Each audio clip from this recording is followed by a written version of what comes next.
Hey, what's up everybody? It's Matt here again, and in this video we're going to be looking at the Garmin 430 and the 530 here.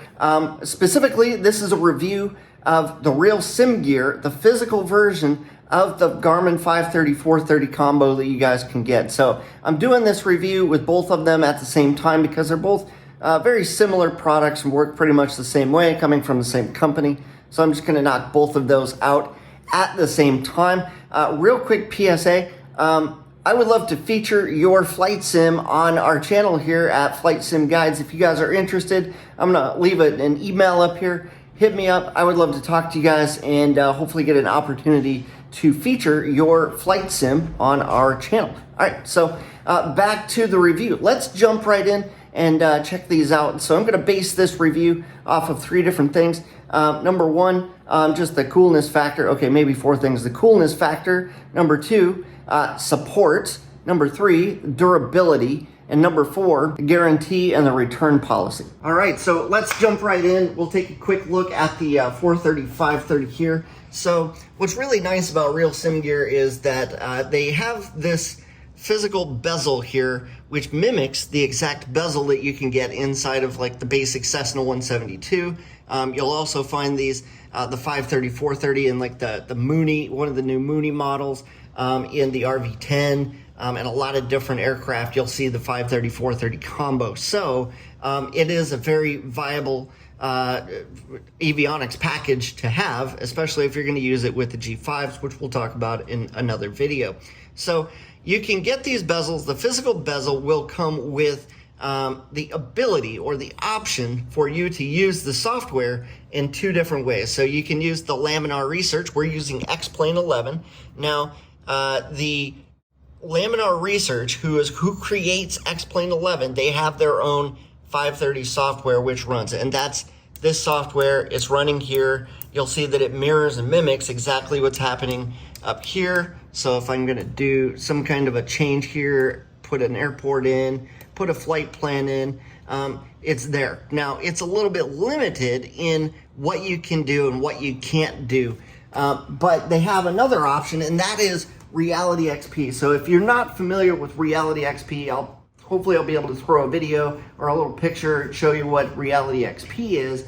But they are created from Garmin's trainer apps. So they are a little bit more realistic, and it looks just like what you would see in the real aircraft. And you can put it right here on your RealSimGear 530 or your RealSimGear 430.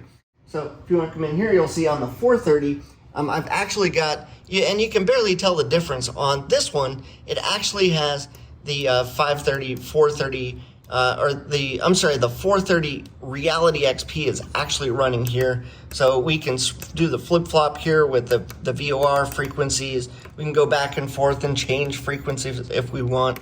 We can go here and put, it looks slightly different, but it works the same, and it works more similarly to what you would see in the real aircraft. So you're going to get more options. You're going to be able to run the flight plan the way that it was intended to.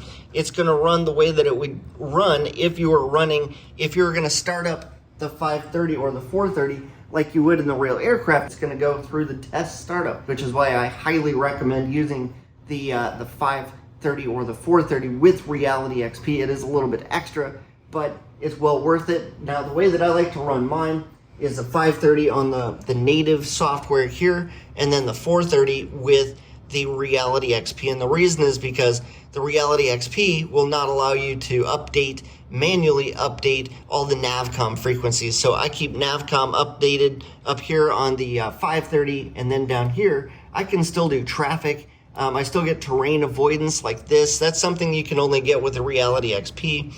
So I get a little bit of the best of both worlds, and that's what I like about this setup here. So the rest of this, these buttons are like, you can zoom out, zoom in. You can do that on both of these, and they work so great. I've been using this for over 1.5 years now, and I don't have any button wear. I don't have any issues with the way that this is set up.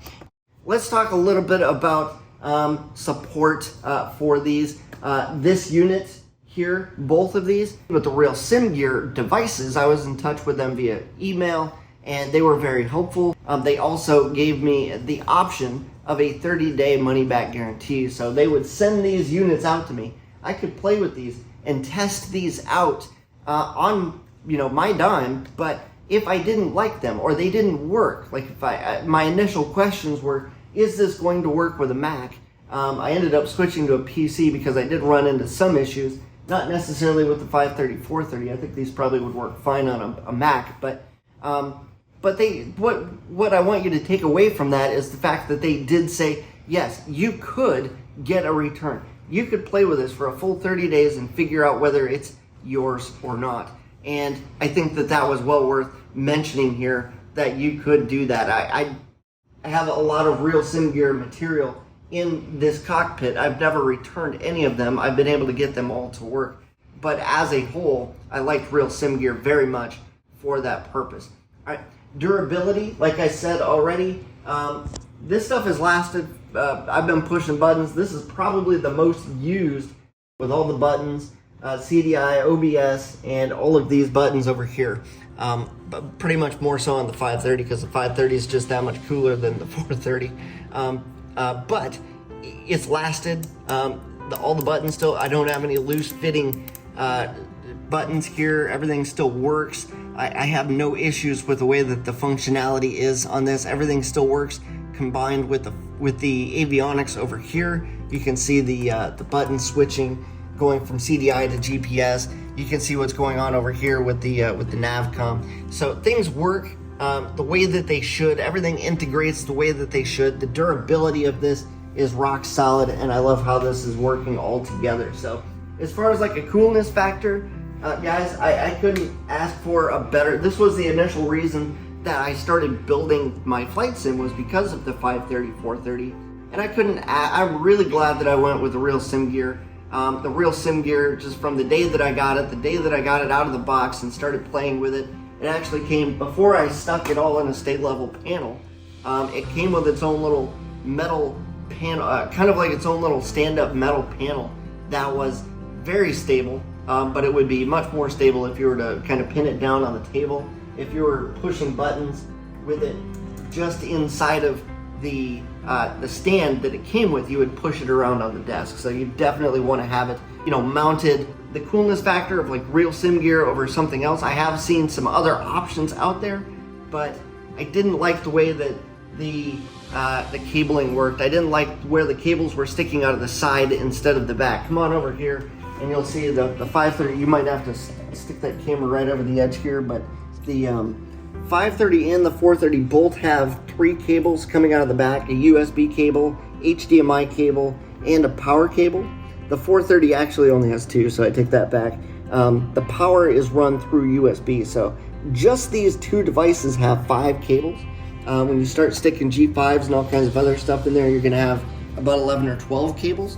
And that doesn't include all the other stuff. I'll keep it at that. Overall, continue to work. They work with multiple software, and they have good support. I've called them up, I've talked to them. They've helped me through a few issues with setup, and I would definitely give this, if there was a star system, I would give it a 10 out of 10 because these guys have really knocked it out of the park, and definitely my favorite part of this entire panel. I'll see you guys in another video. Again, if you guys like what you guys are seeing here, please hit that like and subscribe button. Also, I would love to feature your panel in an upcoming video. So if you guys like what you're seeing and you guys would like to be here on the Flight Sim Guys channel, definitely hit me up. I'll leave a email down here in the video.